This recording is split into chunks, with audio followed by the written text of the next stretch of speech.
नमस्कार,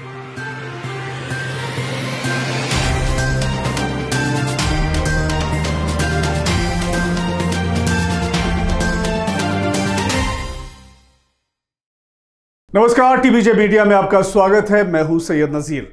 फ्रांस में बड़ा उलटफेर हो गया है। 7 समंदर पार फ्रांस के संसदीय चुनाव की चर्चा पूरी दुनिया भर में हो रही है। यहां जीत की दहलीज पर खड़ी एक एंटी मुस्लिम पार्टी को रोकने के लिए ठीक मौके पर विरोधी दलों ने गठबंधन बना लिया और फिर क्या था, एक झटके में पूरा खेल बिगड़ गया। ठीक कुछ वैसा ही आपने लोकसभा चुनाव में भारत में देखा। तमाम एग्जिट पोल पीएम मोदी और बीजेपी की सरकार बनाने का दावा कर रहे थे, लेकिन नतीजे ठीक इसके उलट हुए और पीएम मोदी बहुमत का जादुई आंकड़ा भी नहीं छू पाए।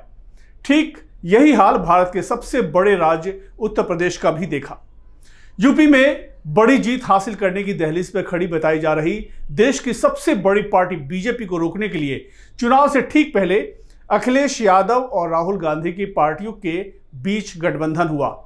फिर जब नतीजे आए तो सभी चुनावी पंडितों के अनुमान धरे के धरे रह गए। किसी को भी अनुमान नहीं था कि यूपी में बीजेपी को शिकस्त मिलेगी, लेकिन ऐसा हुआ और समाजवादी पार्टी की 37 सीटों पर जीत हासिल करके सबसे बड़ी पार्टी बन गई। कांग्रेस को भी 6 सीटें मिली। बीते 2019 में प्रचंड जीत हासिल करने वाली बीजेपी 33 सीटों के साथ दूसरे नंबर की पार्टी बन गई। फ्रांस के संसदीय चुनाव के नतीजे काफी हद तक उत्तर प्रदेश जैसे ही रहे। फ्रांस में हुए संसदीय चुनाव में राष्ट्रपति इमैनुअल मैक्रों की पार्टी को बड़ा झटका लग गया। वो नतीजों में तीसरे स्थान पर रही। वहीं वामपंथी गठबंधन न्यू पॉपुलर फ्रंट यानी एनएफपी ने सबसे ज्यादा सीटें हासिल की। हालांकि किसी भी पार्टी के स्पष्ट बहुमत हासिल नहीं कर पाने के कारण देश में राजनीतिक संकट गहराने के साथ ही त्रिशंकु संसद की आशंका भी बढ़ गई है। दरअसल फ्रांस के चुनावी नतीजों के बाद जीत की प्रबल दावेदार बताई जा रही दक्षिणपंथी पार्टी नेशनल रैली 143 सीटों के साथ तीसरे नंबर पर आ गई, जबकि केवल एक सप्ताह पहले उस पार्टी के 300 से ज्यादा सीटें जीतने का अनुमान जताया जा रहा था। दरअसल हुआ यह कि 30 जून को पहले चरण का चुनाव हुआ था। उस चुनाव में नेशनल रैली की बड़ी जीत हासिल करने की उम्मीद बढ़ गई थी। ऐसे में उसकी बढ़त देख उसके सभी विरोधी दल भयभीत हो गए। इसमें राष्ट्रपति इमैनुअल मैक्रों की पार्टी और वामपंथी दल थे। पहले चरण के चुनाव के बाद वामपंथी दल अपने सारे मतभेद बुलाकर एक नया एंटी नेशनल रैली गठबंधन बना लिया। फिर वो एकजुट होकर मैदान में उतरे। दूसरी तरफ दक्षिणपंथी दल के उभार को रोकने के लिए बड़ी संख्या में लिबरल मतदाता वोट देने पहुंचे। फिर क्या था, एक सप्ताह के भीतर पूरा खेल बिगड़ गया। नेशनल रैली के खिलाफ वोटर्स एकजुट हो गए। इस तरह नेशनल रैली के खिलाफ वोटों का बंटवारा नहीं हुआ और वो पार्टी चुनाव जीतते जीतते हार गई। आपको बता दें कि साल 2019 के आंकड़ों के मुताबिक फ्रांस में मुस्लिम आबादी कुल 6.71 करोड़ आबादी का 5% है। इस्लाम यहां का दूसरा सबसे बड़ा धर्म है। इस बात का अनुमान लगाया जा रहा था कि 2025 तक देश की 12 से 13% आबादी इस्लाम का पालन करेगी। यहां की ज्यादातर आबादी ईसाई धर्म का पालन करती है। राष्ट्रपति इमैनुअल मैक्रों की पार्टी और खुद मैक्रों की छवि एंटी मुस्लिम की बन गई थी।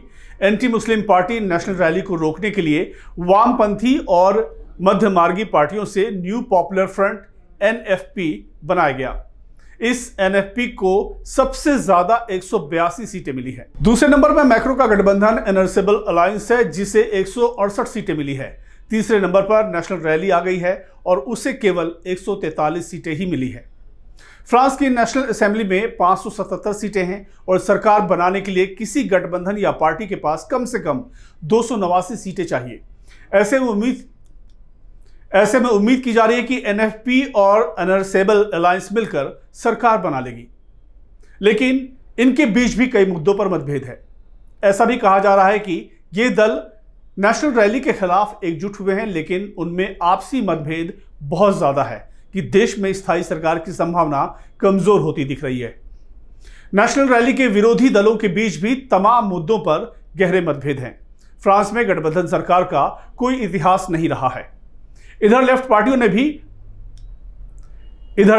में भी मतभेद देखने को मिल रहा है। ऐसे में सवाल है कि क्या मैक्रो की पार्टी लेफ्ट के साथ मिलकर सरकार बना सकती है? इस बात की चर्चा भी जोरों पर है। फ्रांस में चुनावी नतीजों के बाद हिंसा भी देखने को मिल रही है।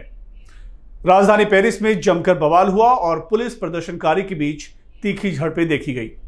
नकाबपोश प्रदर्शनकारियों ने हिंसा की वारदात को अंजाम दिया। सड़कों पर टायर जलाने की भी घटना हुई है। पुलिस ने इसे रोकने के लिए आंसू गैस के गोले भी छोड़े। हिंसा प्रभावित इलाकों में भी 30,000 दंगा विरोधी पुलिस बलों की तैनाती की गई है। पेरिस से आई तस्वीरें यूरोप के सबसे ज्यादा ताकतवर समझे जाने वाले फ्रांस में नए अध्याय के आगाज का इशारा दे रही है।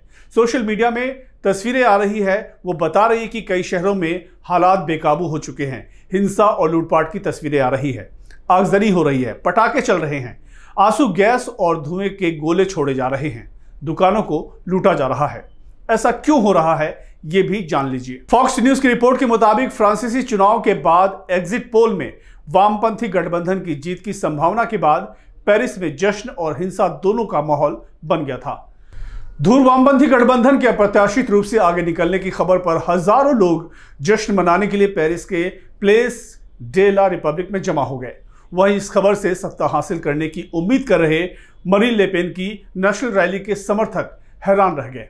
इसके पहले यह आशंका जताई गई थी कि अगर दक्षिणपंथी जीत जाते हैं तो हिंसा भड़क सकती है, और ठीक वैसा ही हुआ। फ्रांस के चुनावी नतीजों के बारे में आप क्या सोचते हैं, हमें कमेंट करके जरूर बताएं। हमारे चैनल को लाइक, शेयर और सब्सक्राइब करना ना भूलें। धन्यवाद।